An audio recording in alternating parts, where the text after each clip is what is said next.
art and craft activity, and this is the final product.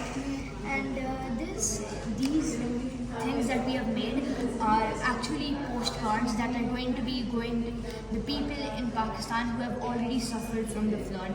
And like as we all know, those people are going through many hard times, and we all feel bad for them. So these postcards hopefully are going to cheer them up, and this is just a small gratitude, or this is it's our pride. And all of these postcards are going to be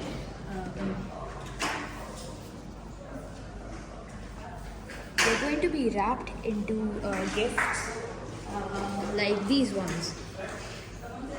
They're going to be wrapped. These postcards that I have made are going to be converted into these things, and they're going to be inside polythene bags.